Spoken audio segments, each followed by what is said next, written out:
Governor Charlie Crist is already calling the disaster in the Gulf the single largest environmental catastrophe that could face our state and country.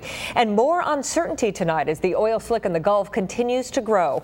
And the attorneys general of 5 states, including Florida, are asking for federal help in preparing damage assessments.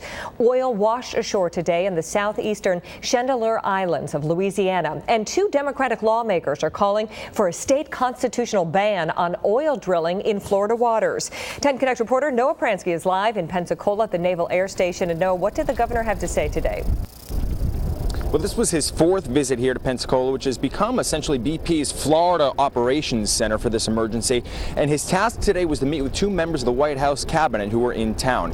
The takeaway, while the ecology is under work and there's a lot more to be done, it's now the economy of Florida which has his eyes focused.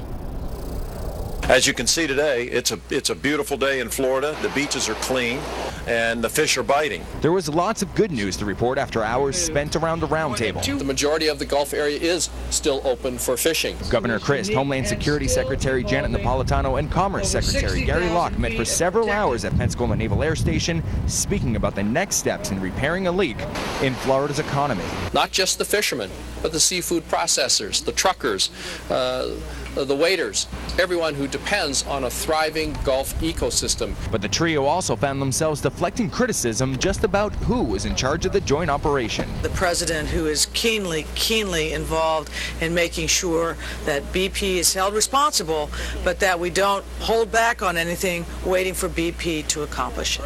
And there was more criticism from Florida's CFO, Alex Singh, an observer to the press conference. She says this process, 3 weeks in the making now, is short on specifics, and says the state shouldn't have to ask Washington or BP for recovery money.